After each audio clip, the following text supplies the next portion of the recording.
Bienvenidos a Verdad. Mi nombre es Eduardo Feynman. Señores, hoy vamos a hablar de asistencialismo y buscando en el diccionario la palabra asistencialismo nos encontramos con esta definición: asistencia que prestan las administraciones públicas a las personas necesitadas de manera temporal o permanente. ¿Qué hacen los gobiernos con eso? ¿Crean más pobres? Cuanto más pobres, más votos. Cuanto más asistencia, más votos. Cuanto más votos y más asistencia, más agua para su molino. Bueno, de eso vamos a hablar en el día de hoy. Acompáñeme. Juntos vamos a tratar de echarle luz a la verdad. Hoy, en Verdad, asistencialismo es una práctica que aumentó en el último año con la pandemia y amenaza con consolidar el clientelismo en los Estados Unidos. Analizaremos con los mejores economistas las medidas que adoptó Biden. ¿Hay exceso en las ayudas estatales? ¿Se está derrochando dinero que podría tener otro destino? Entrevistaremos en exclusiva al alcalde de Miami, Francis Suárez. Estamos viendo esta crisis de COVID-19. Es una intervención del gobierno a niveles que nunca han visto en realidad. Hablaremos con los empresarios que sienten las consecuencias del exceso del asistencialismo. Yo sentí por primera vez que el Estado se involucró en lo que yo hacía. Todo esto y más, hoy, en Verdad. Ay, los planes sociales, los planes sociales. En mi querida República Argentina, los planes sociales son como cheques, como aquí en Estados Unidos. Mire, le voy a contar solamente un dato. Hay 6 millones de trabajadores formales, o sea, en blanco.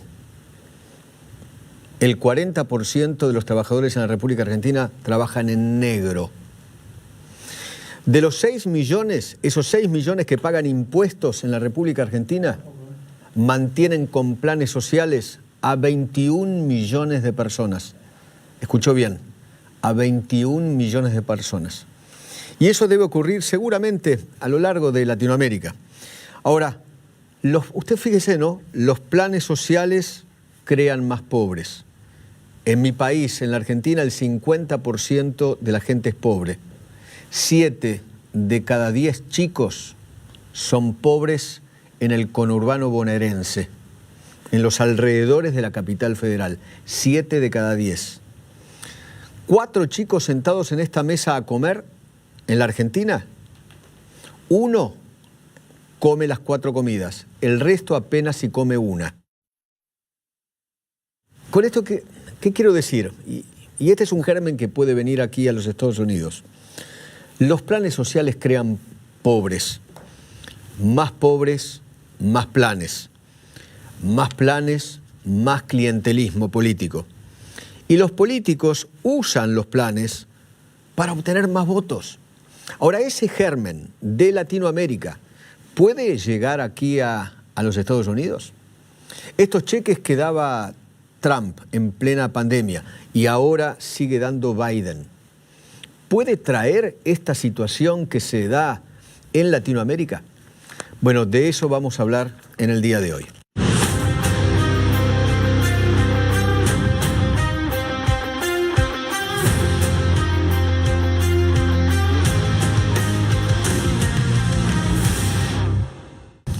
Bueno, muy bien. ¿Cuáles son las razones por las cuales hay falta de empleo récord en los Estados Unidos? Hay especialistas que hablan de exceso de asistencialismo por parte del Estado, miedo a la enfermedad o porque no pueden dejar con nadie a sus hijos en medio de la pandemia. Le quiero mostrar unos números. Siempre nosotros ponemos una placa con números. Hay un histórico rescate de nuevas asistencias. Lo firmó Biden en marzo del 2021, que inyecta 1.9 billones de dólares a la economía.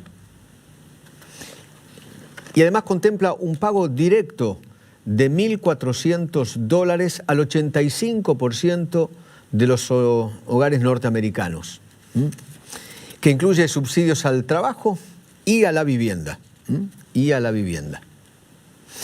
Bueno, muy bien. Les quiero presentar a Carlos Montecalvo, que es un empresario norteamericano. Usted va a escuchar su acento argentino, pero es un hombre que nació en los Estados Unidos. Véalo.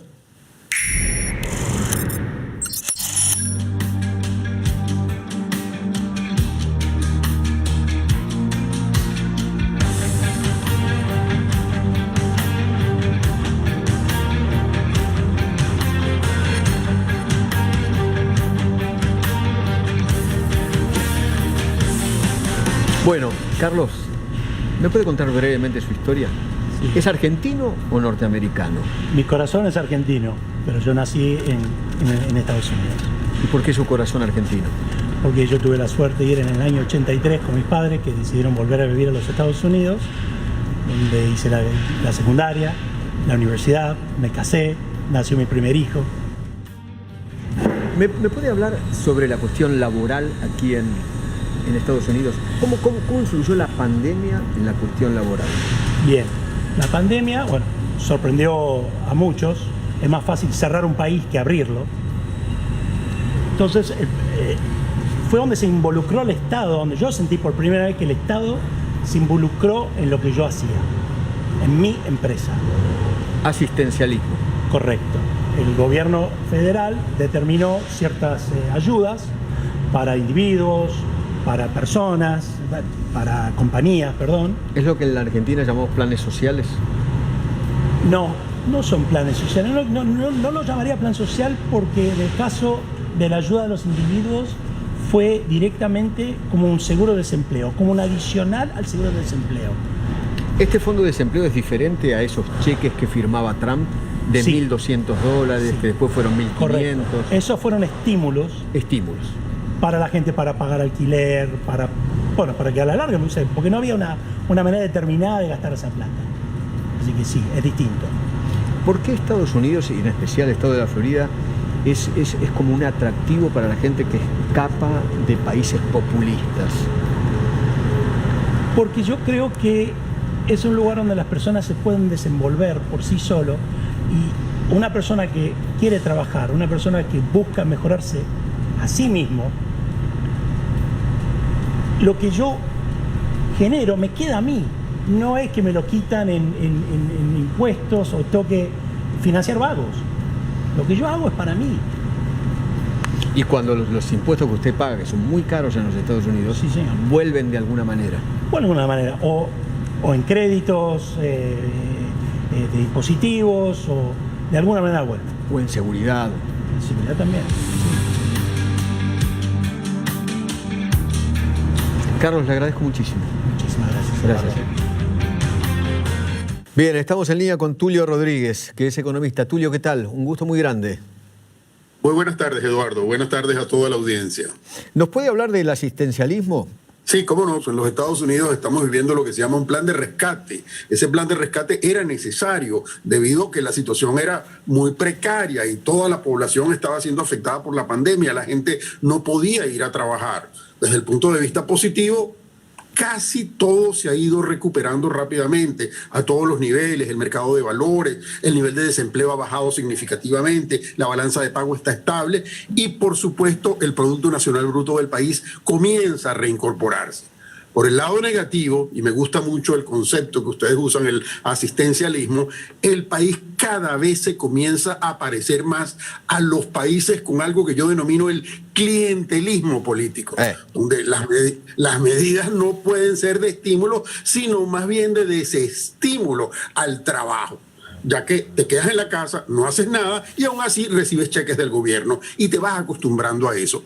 En los Estados Unidos existe toda una trama un entarimado social de asistencia social. Tú tienes la capacidad de recibir préstamos personales, de recibir las empresas préstamos de lo que se llama el Small Business Administration, el SBA, programas para sellos alimenticios donde puedes recibir asistencias para la comida, ayudas para los financiamientos de los estudiantes, asistencia a los militares, beneficios para el desempleo, pensiones de retiro y ahora tenemos ayuda para pagarles el teléfono y la electricidad y las cuentas médicas a la gente que han estado afectadas por el COVID. Tenemos cheques en efectivo que nos han enviado ya en 3 oportunidades y hay lo que se llama grants, becas y préstamos. Las empresas que recibieron cantidades importantes también ahora comienzan a recibir perdones de los préstamos que recibieron. Esto, por supuesto, viene a un costo muy elevado. Ese costo muy elevado tarde o temprano va a tener un problema y va a tener una consecuencia, porque ese costo no es más que la emisión de deuda. Cuando un país comienza a tener más deuda que su Producto Nacional Bruto, en inglés se dice el GDP, las cosas se complican muy rápidamente. Y eso es exactamente lo que nosotros estamos viviendo. Tenemos que resolver esta situación. Todavía tenemos tiempo, pero se nos acaba a toda velocidad. El nivel de deuda es de 28.6 trillones de dólares. Ustedes hablaban de unas cifras al principio del programa. A partir de los 80 comenzamos a imprimir dinero de una manera totalmente desorbitada y pasamos de $1 trillón en unos 20 años a 28 trillones de dólares. Nosotros vamos a perder el tesoro más fabuloso, que es nuestra clase media, y nos podríamos convertir muy fácilmente en un país donde habrá unos cuantos ricos y muchísimos pobres. Hoy por hoy, el 80% de la población, escúcheme bien, el 80% de la población en los Estados Unidos, que es un país de primer mundo, todavía continúa siendo, no por mucho más tiempo, la primera potencia del mundo. 80% de la población vive de cheque en cheque. Y esta situación puede crear un daño exponencial y las consecuencias, sin lugar a duda, desplazarían a América de su lugar de preeminencia. ¿Usted cree que va a caer en el populismo? ¿Que es un germen que se arrastra por Latinoamérica? Bueno, el populismo, por supuesto, nosotros como latinoamericanos lo hemos visto, lo hemos vivido, lo hemos sentido en todos nuestros países a lo largo de muchos años. Pero yo vivo en este país hace alrededor de 41 años y he visto la transformación de todo el estamento político, de distintas administraciones, tanto gobiernos republicanos como gobiernos demócratas, y hay una incidencia marcada hacia el populismo, hay una incidencia marcada hacia el clientelismo político, hay una incidencia marcada hacia ayudar a la población, pero aquello de no necesariamente estimular para la generación y la creación de riqueza, que es la base de los Estados Unidos. Los Estados Unidos es un país que ha pasado por guerras, ha pasado por situaciones duras y difíciles, y ha tomado responsabilidades. Esa toma de responsabilidades, eso que pasó después de la Segunda Guerra Mundial, hizo que este país creciera a niveles formidables. Eso hoy por hoy no lo tenemos. Al mismo tiempo, nosotros tenemos una combinación de otros factores donde la población de los Estados Unidos comienza a crecer a niveles de 330 millones de personas, pero ya no todos son los que se llaman White Irish, que son los irlandeses, los ingleses, que formaron la parte estructural de lo que se llaman los sajones, pues que hicieron este país. Hoy en día tenemos una mezcla completamente distinta y de poblaciones que comienzan a tener un rol muy importante. Tenemos que tener un liderazgo y una conciencia para poder crear una amalgama de esos distintos tipos de población y poder seguir siendo un país de primer mundo. Tulio, le agradezco infinitamente, le mando un gran abrazo. Muchas gracias. Hasta luego. Lorena Torres es empresaria colombiana. Lorena, ¿qué tal? ¿Cómo va? ¿Cómo están? Muy bien. Usted, que es especialista bueno, es empresaria, básicamente. ¿Le da la sensación que le cuesta conseguir trabajadores? Sí, en este momento la situación está difícil para conseguir trabajadores. Yo creo que la situación en parte es la gente todavía tiene miedo de salir a trabajar y lo que usted al principio dijo, hay momentos en que no tenemos con quién dejar a los hijos. Bueno, mis hijos ya están grandes, pero no, hay familias que no tienen con quién dejar a los niños hasta ahorita están volviendo a los colegios, pero yo creo que a los que nos está costando más conseguir empleados somos a las empresas pequeñas, que nosotros como empresas pequeñas, para nosotros tratar de competir con los monstruos monopolios que hay en este momento en Estados Unidos es muy complicado. Y nosotros como empresas pequeñas no tenemos facilidad, por ejemplo, de ofrecer beneficios a la gente que nosotros queremos contratar. Entonces, cuando uno está compitiendo con corporaciones, pues es muy difícil yo lograr ofrecer ciertos beneficios cuando Amazon, que está dueña del mercado, está ofreciendo todos los beneficios y están ofreciendo, Huawei está ofreciendo $2,000 si usted se presenta para trabajar. ¿Le pasó, Lorena, que haya usted querido contratar a alguien y dijo, no, yo prefiero estar con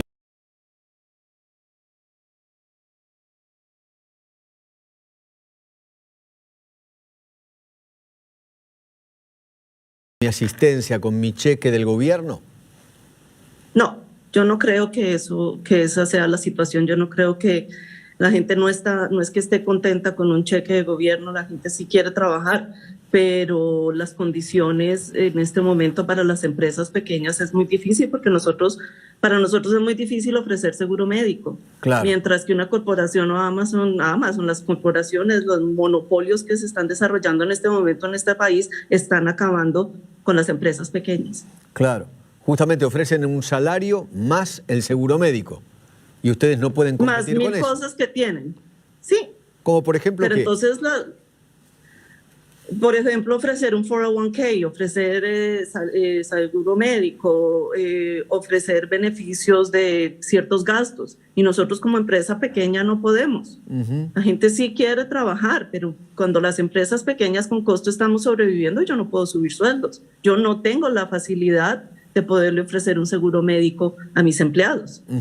Me encantaría. Claro, pero no puede. Pero las leyes no me favorecen a mí como empresa pequeña. En este momento las cosas están siendo desarrolladas para que seamos los negocios pequeños los que no vamos a salir adelante, y eso es lo que va a acabar con la clase media de este país, acabar con los negocios pequeños. Lorena, le mando un saludo muy grande desde aquí, desde Miami, a usted que está en Orlando. Gracias. Con gusto. Gracias. Ok, hasta luego. Un gusto muy, muy grande. Bueno, señores, hacemos una breve pausa y ya venimos.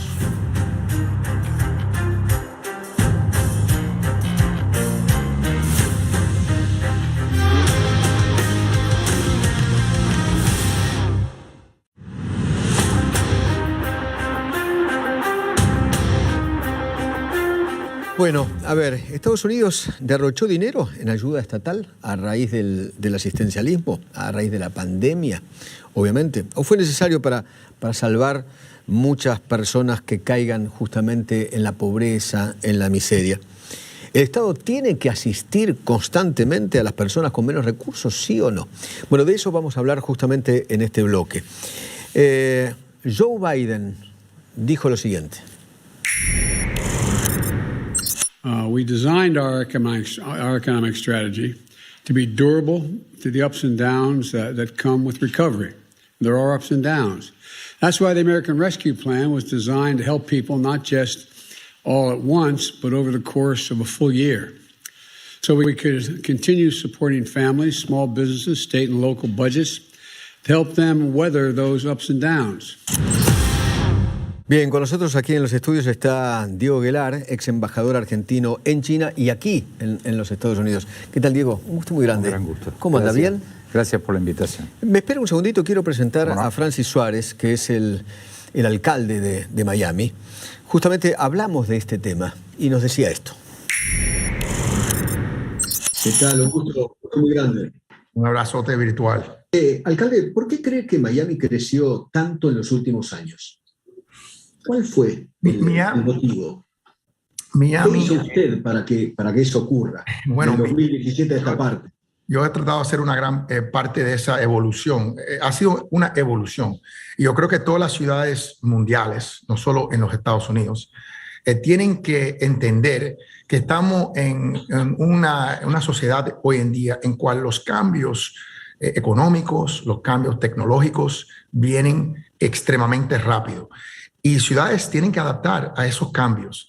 Y tenemos que no solo adaptar, pero tenemos que estar en la frontera de esos cambios y oportunidades.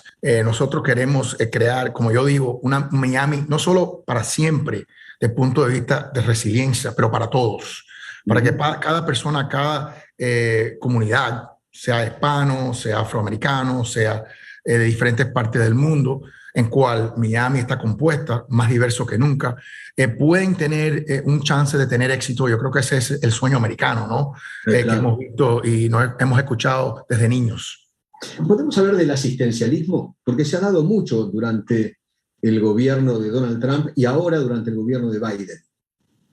Yo creo que lo que estamos viendo en esta crisis de COVID-19, sin duda, es una intervención del gobierno a niveles que nunca hemos visto en realidad.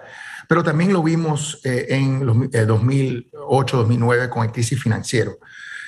Hay momentos en tiempo en cual es necesario estimular la economía y esto fue uno de esos momentos. Y yo creo que gracias a intervenciones de, como tú has dicho, ambos partidos y ambos presidentes, estamos viendo una recuperación mucho más rápido en muchos casos que muchas personas pensaban. ¿Faltan trabajadores en algunos rubros? No cabe duda que faltan trabajadores. No cabe duda. La realidad es que por varias razones. Número uno, yo creo que mucha de esta asistencia gubernamental en algunos casos se está pagando a las personas a no trabajar más de lo que le estaban pagando para trabajar. Pero yo creo que hay una segunda parte que tiene que ver con el sistema migratorio, sin duda. El hecho de que yo creo que deberemos de aumentar increíblemente la cantidad de personas que dejamos entrar legalmente, porque necesitamos trabajadores en muchas de las industrias y nosotros somos un país de inmigrantes, somos una ciudad de inmigrantes. El cuento inmigrante es un cuento de éxito americano, en cual las personas tienen una oportunidad en lo que yo pienso es el mejor país en el mundo para prosperar, no solo para ellos, pero para su familia. Y eso Miami se ha convertido últimamente en una capital de Latinoamérica, directamente, ¿no? Yo creo que lo hemos hecho, lo hemos sido por varias décadas, pero ahora lo que estamos evolucionando es no solo para ser la capital de Latinoamérica, pero para ser una ciudad global. Y yo creo que eso es el próximo paso para ciudades como Miami en lo que es el perfil global. Gracias por venir, Diego. Un gusto. ¿Estados Unidos derrochó dinero con el asistencialismo? No, tenía que hacerlo. Creo que vos lo mencionaste antes que yo entrara en un programa trillonario de asistencia. A mí me recuerda lo que hizo el presidente Duhalde. Vos bien sabés, en diciembre del 2001 había 136.000 planes sociales. Claro. Eso era todo lo que había. ¿Corre riesgo aquí en Estados Unidos, se corre riesgo de que se caiga en el populismo por este asistencialismo? No. Y terminar con por ejemplo, la cultura del trabajo. Yo te voy a dar un dato. Yo fui 2 veces embajador en Estados Unidos. Aproximadamente el 60% del presupuesto federal son planes de asistencia en épocas de normalidad, sin pandemia. O sea, el compromiso del Estado, recordemos que en Estados Unidos, aquí, no hay un sistema de indemnizaciones privadas. La famosa escena que todos vemos, desde el dirigente número 1 hasta el último, que van con su cajita de cartón y se llevan en el monto y dicen, señor, usted no tiene más trabajo, se acabó. Entonces siempre ha habido una ventanilla de asistencia como mecanismo de compensación de momentos de baja de empleo. Pero eso dura etcétera. Un tiempo. Pero por supuesto, hay un tiempo marcado, claro, y una sociedad que tiene una movilidad extraordinaria, un emprendedurismo extraordinario, que si bien tiene un Estado que interviene, por ejemplo, ya esa idea del neoliberalismo, desde la crisis del 2008 no existe más. Vos recordarás que el presidente Obama le tocó y tuvo que hacer créditos a las empresas de aeronavegación, a los seguros, a los bancos, con garantía en las acciones que después las empresas tuvieron que rescatar pagándole lo que le debían al Estado. Pero hoy pensar en el Estado lejano, el Estado no interviniente, no hay. Está bien, pero no la sector. asistencia para siempre. No, desde ya. Empiezo la emergencia ahora. Es el caso del presidente Clinton, logró tener $5 trillones de superávit, que le vino muy bien a la crisis, gracias a esa extraordinaria administración, que después un episodio menor, como fue el escándalo Mónica Lewinsky, hace que uno asocie a un enorme presidente en lo doméstico y en lo internacional con ese episodio y no con un estadista. Bueno, la segunda parte de la charla con el alcalde de Miami.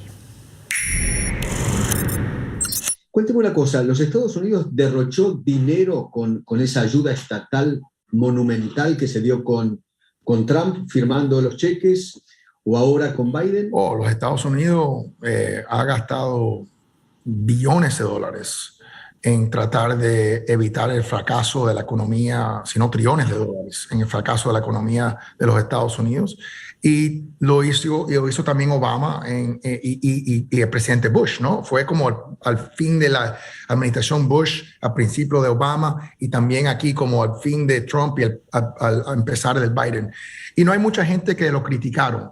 Y fue algo que se hizo en muchos casos de una forma bipartidista, porque todo el mundo reconoció que era una crisis. Ahora, cuando uno cambia desde eso a el plan de gasto de 3.5 trillones de dólares más, eso va a crear todo tipo de consecuencias negativas para la economía. Inflación primero. Por supuesto. Y eso, la consecuencia de eso, para que la gente no entienda, porque es un término específico, no es que las personas pobres que tienen dinero en una cuenta de banco no solo no están ganando interés, porque los intereses están por cero, pero a la misma vez están perdiendo el poder adquisitivo del dinero. O sea, están perdiendo dinero simplemente por tenerlo en la cuenta de cheque. O sea, no tomar una decisión de inversión. Alcalde, ¿a usted le da la sensación que Biden puede llegar a convertir a Estados Unidos en un país populista? Usted sabe bien lo que es el populismo, por supuesto, las dictaduras. Yo creo que una cosa con cual tengo miedo es yo lo voy a llamar por su nombre, el socialismo y el comunismo que estamos viendo no solo en este hemisferio, pero también estamos viendo en ciudades en los Estados Unidos. Esta idea de que los que tienen prosperidad se deben de sentir como si son parte del problema, como si están creando problemas sociales, es algo que es absurdo y al revés. Y yo creo que en ciudades como Miami estamos beneficiando tremendamente de ciudades que están fallando por imponer impuestos excesivos, por no lidiar con los temas de desamparados, por tener violencia a un nivel inaceptable. Sí. Volvemos al tema del germen, ¿no? El germen del socialismo, como usted lo llama. ¿Puede meterse en los Estados Unidos? ¿O usted cree que Estados Unidos está blindado a eso? No cabe duda. En Latinoamérica lo estamos sufriendo. No cabe duda que se puede meter y desafortunadamente es una de las fraudes más grandes perpetuadas en la humanidad. Es el hecho de que si el gobierno solo viene y te quita los negocios y te quita más de su dinero, el gobierno puede encontrar la forma de dividir las ganancias de una forma más equitativa. Y la realidad es que eso nunca ha funcionado en la historia de humanidad. Al contrario, lo que ha hecho es la única igualdad que ha producido es la igualdad de miseria, y eso lo ha hecho bastante exitosamente en muchos países en cual tenemos poblaciones de diáspora y de exilio bastante grandes en la ciudad de Miami. Por ejemplo, venezolanos, cubanos. Nicaragüenses, cubanos. Así que la trauma del socialismo, el fraude del socialismo, es algo que aquí en Miami lo entendemos de una forma profunda, de una forma concreta, y no es una teoría para nosotros, no es un concepto abstracto, es un concepto muy concreto que ha creado mucha destrucción, muchos asesinatos y mucho trauma para nuestra comunidad. Alcalde, no sabe cuánto le agradezco su deferencia. Le mando un gran abrazo, Francis. El abrazo es mío, Eduardo, ha sido un placer y sin duda estamos a tu disposición para contestar cualquier pregunta que tengas sobre nuestro liderazgo, nuestra visión y nuestro futuro en nuestra gran ciudad. Ya hablaremos muchas veces más. Gracias, alcalde. Gracias. Gracias. Digo, ¿le da la sensación que Biden, el presidente Biden, puede llevar a Estados Unidos al populismo? Mira, la palabra populismo hay que tener mucho cuidado en analizarla. Yo diría que hoy todos los gobiernos democráticos están casi obligados a ser, entre comillas, populistas. ¿Pero en qué sentido? Por eso lo que hay que saber es qué contenido le ponemos al populismo. Hoy los medios de comunicación, las encuestas, los marketineros de la política, fenómenos que yo les tengo quizás por viejo alguna desconfianza, pero no hay duda que están instalados y van a seguir instalados y cada vez haciendo más aportes tecnológicos. Pero eso, lo que pasa es que populismo es igual a autocracia, ahí está, a dictadura. Por eso yo creo que hay que diferenciarlo. Una cosa es el rol del Estado y otra cosa es ser un autócrata, un dictador. Desde ya, una cosa es la sintonía, la vibra con la gente, que un dirigente por toda esta mecánica de la comunicación tan intensa, donde el político desayuna, almuerza y cena con la familia, está tan metida, que esto exige un ejercicio popular, de gran comprensión de lo que le pasa a la gente. Ahora, cuando eso se transforma en cinismo, en especulación de corto plazo, en saber que es muy sencillo, si un jefe de familia hipoteca su casa, no le dice a sus hijos y a su mujer, y con el dinero de la hipoteca le compra la Play, un viaje de vacaciones, ropa que la mujer quiere, es un festín. Es decir, qué popular. Eso es el efecto populista, es decir, es la irresponsabilidad, no la vibra o la sintonía. Vibra o sintonía le toca a Biden, como le tocaba a Trump, al presidente Macron, a cualquier presidente. Tiene que estar en una sintonía muy grande, yo diría, de comunicación y de cercanía con la gente. Ahora, eso no suprime y no puede suprimir la responsabilidad de mediano y largo plazo que un estadista, un jefe de Estado tiene que tener. Diego, muchísimas gracias. Al contrario. Gracias por Muchas venir. gracias. Señores, ya venimos.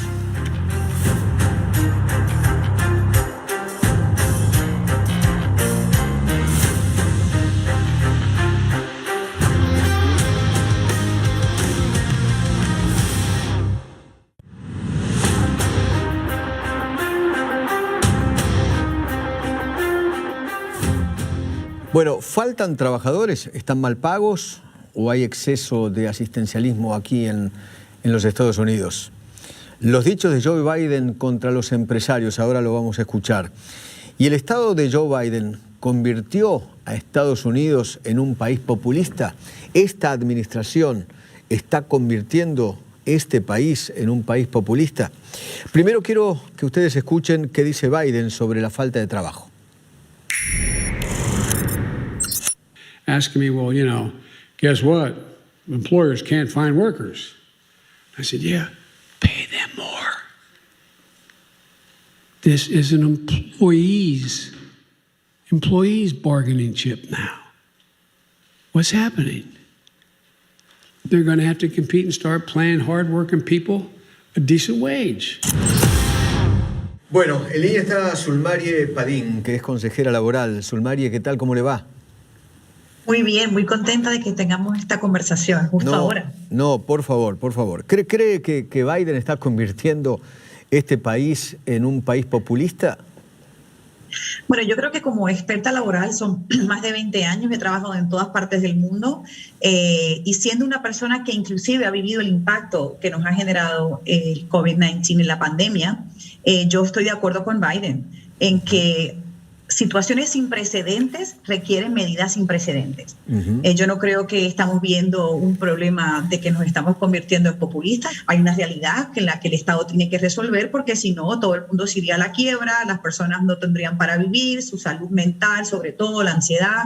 Las mujeres latinas, no sé si sabes, son las más afectadas. De hecho, existe una conversación que se llama The She Session, donde esta recesión a quien más ha impactado de todos los grupos y géneros ha sido a la mujer latina, que es la que se ha quedado con los niños, que han tenido hasta que dejar sus negocios para poder estar con los niños. Entonces, todo esto al final ha sido más una ayuda para poder sobrevivir. Pero la ayuda se acaba, nada es eterno. Ahora, yo lo que hablo con varios empresarios aquí en los Estados Unidos es que les cuesta conseguir trabajadores. ¿Por qué es eso? Claro. ¿Pero por qué? Sí, claro, cuesta conseguir trabajadores porque, número uno, tenemos que reconocer que veníamos de una economía muy acelerada donde la gente no tenía ni para respirar y para mantener y sobrevivir en Estados Unidos hay que trabajar duro y tienen que ser 2 personas trabajando para mantener un estilo de vida que sea razonable, sobre todo si tienes hijos. De momento pasa esta pandemia que hace que todo el mundo tenga que parar y desacelerarse porque no hay de otra. Y sobre todo la gente buena, los buenos profesionales que vivían en una demanda y oferta donde el patrono y el dueño de la empresa es el que está haciendo la mayor cantidad de beneficios y tú no necesariamente como empleador te estás viendo beneficiado, hace que tú también te replantees tu valor y lo que quieres y no quieres. Te hace pensar, wow, yo estaba en una empresa donde me trataban mal, donde no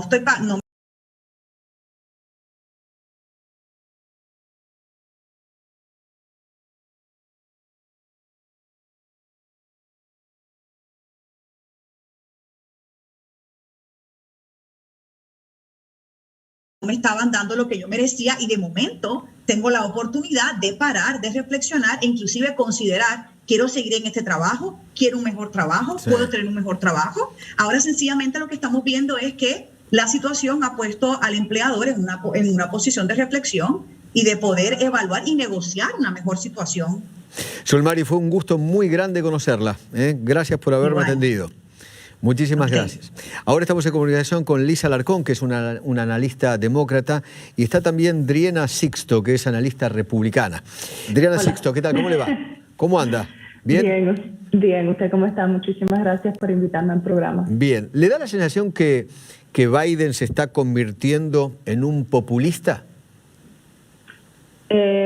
Primeramente quisiera hablar sobre la palabra populista. ¿Por qué le están llamando populista? Lo que se llama y lo que está pasando es comunismo. Estamos poco a poco yendo en la ruta del comunismo y el socialismo en este país.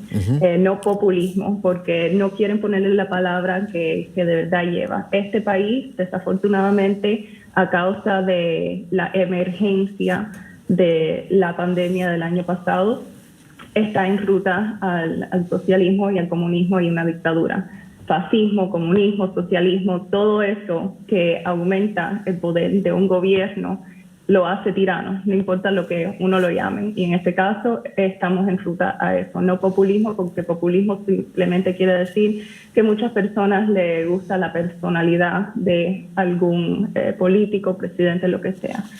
Nosotros estamos categóricamente ahora bajo un régimen bien tiránico en los Estados Unidos y muchas personas no quieren llamarlo como lo es y desafortunadamente veo que las cosas no van a mejorar en el futuro, van a ponerse mucho más mal y va a haber un punto en que las cosas estallen y nos pongan en el camino correcto o en el camino a la dictadura completa. Driena, me quedó muy claro, para usted Biden es un comunista, socialista y tirano.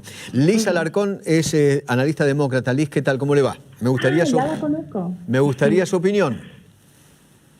Tirano. Miren, eso es tirano. Hablemos entonces de la persona que gracias a Dios sacamos del poder con nuestros votos, que tenía ánimos de autoritarismo con no nada más las mentiras, sino con la forma que estaba rigiendo el país y tratando de prevenir que personas que se ven como yo participen en las elecciones con todas las restricciones que vimos ocurrieron en las últimas contiendas electorales. Así que menos mal que salvamos la democracia de este país con nuestros votos y con los resultados de estas elecciones. Y yo lo que diría es que, miren, desde que el presidente Biden está en el poder, tenemos muchísimos beneficios que los sentimos todas las personas de a pie en este país. Hemos incrementado el número de las vacunas, casi el 70% de la población de Estados Unidos ahora está vacunada, cuando antes teníamos un presidente que le decía a su gente que se inyectara cloro para poder curar esto. O sea, las teorías conspirativas que están circulando son gracias al expresidente que ya no está en el poder, pero muchísimas otras leyes que han beneficiado a las personas de este país. Vimos como la ayuda financiera para aquellas personas que sufrieron tanto con esta pandemia llegó a las manos de los americanos. Vimos que ahora vamos a tener una inyección en la infraestructura del país que tanto nos hace falta. Así que son muchas las políticas ahora que, gracias a la votación de las personas que no querían ver una persona con ánimos de perpetuarse en el poder, como lo era Trump, alguien que mentía a diario, alguien que negaba la gravedad de una pandemia global. Menos mal que eso ya no lo tenemos en nuestro país, porque lo que se ha tenido que clean up the mess, como decimos acá, de lo que dejó Trump en los últimos 4 años ha sido gravísimo. Driena.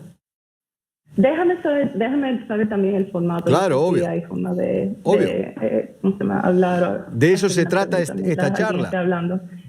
Ok, perfecto. Bueno, entre todas las falsedades que, bueno, me encanta, esto me encanta el debate, que es algo que aparentemente solo la derecha apoya hoy en día, porque es bien claro que la izquierda... Si fuese así, yo no estaría aquí. Por plataformas de Facebook, por Instagram, por Twitter. Imagínate, son personas de la izquierda los que censuraron al presidente sentado de los Estados Unidos, pero sin embargo, no censura a los talibanes ni a tiranos como los que están en Cuba o en Venezuela. Pero nosotros tenemos este chance de debatir. Y lo bueno del debate es que permite a las personas que están mirando ver las personas hablar y meter la pata, honestamente. Como usted ha dicho, diciendo que el presidente recomendó que la gente se inyectara cloro, que obviamente nunca pasó, y muchas otras lo dijo mentiras. Él, pero otra cosa, hablando de las elecciones que pasaron. A mí me encanta la claridad. Pero ya claridad vamos a tener una pausa aquí, me perdonan. Nosotros apoyábamos eso está en que hicieran investigaciones eso sobre está en las video, eso no lo estoy diciendo cuando los yo. demócratas mandaron muchos abogados para prevenir que si hicieran investigaciones para ver si es de verdad que ganó el señor Joe Biden en las elecciones. Todo lo que yo creo y muchas de las personas en los Estados Unidos piensan y quieren es claridad, honestidad. Y todo lo que la izquierda está haciendo es censurar, es prevenir investigaciones y que nosotros tomemos como palabra todo lo que ellos digan. El gobierno históricamente, cada vez que le dan una oportunidad o una emergencia de incrementar su poder, lo hace y va a seguir creando emergencias para incrementar su poder y reducir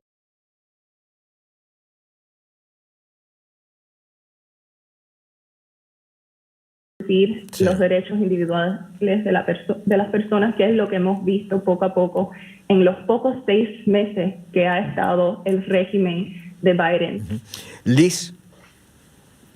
Yo con mucho respeto, yo feliz de venir a un programa donde podemos debatir ideas y verdades, pero cuando estamos debatiendo falsedades y opiniones que no son políticas públicas, que perfectamente en toda democracia se puede debatir la forma de llegar al mismo fin, todo bien. Pero de nuevo, los videos de Trump existen, eso no lo estoy inventando yo. Segundo, no es el gobierno que está obligando a hacer nada, es la comunidad científica que creó una vacuna en tiempo récord, porque gracias a la ciencia hoy estamos salvando millones de vidas y países hermanos no tienen el mismo acceso que tenemos acá, como somos tan privilegiados de tener acceso a las vacunas acá, que de nuevo han salvado vidas, incluyendo a mi abuela, que gracias a Dios se pudo ir a Venezuela vacunada antes de que tuviese que viajar para allá de regreso. O sea que, de nuevo, con mucho respeto a su programa, una cosa es debatir políticas públicas y otra cosa es debatir cosas que no existen y que no son verdad. Les agradezco mucho a Liz y a Adriana, muchísimas gracias, les agradezco el nivel del debate y la verdad, la idea de este programa es escuchar todas las voces. Gracias, seguramente es un tema que debatiremos muchísimas veces más. Señores, hacemos una breve pausa y enseguida hacemos un cierre del programa.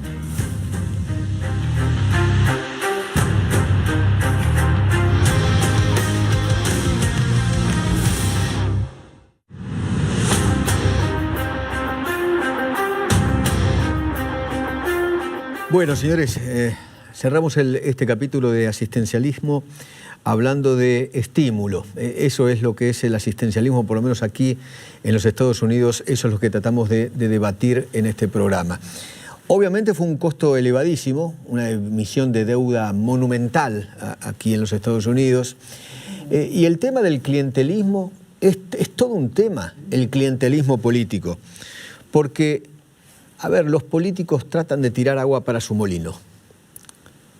Creen que doy plata y esa plata que doy me va a beneficiar con votos. Eso es prácticamente el clientelismo político. Y el tema es si el asistencialismo, como ocurre en todos los países de Latinoamérica o en la gran mayoría, el asistencialismo al pobre también es búsqueda de votos. Y el tema es si ese asistencialismo no crea vagos, holgazanes, si ese asistencialismo no puede terminar con la cultura del trabajo. Esa es la idea, ¿no? Y con respecto a lo que vimos en el último debate, el asistencialismo y el populismo no es ni de derecha ni de izquierda. Es asistencialismo, punto, es populismo, punto. A Trump le decían que era un populista de derecha. Y a Biden hoy también le dicen que es un populista. Claro, lo llaman comunista, socialista, tirano y hasta lo llaman demente. Pero el populismo, la verdad, puede ser de derecha o de izquierda. no tiene ninguna importancia la ideología política. Bueno, tratamos de darle un poco de luz a este tema, al asistencialismo. Gracias, me agradezco mucho. Nos vemos en la próxima.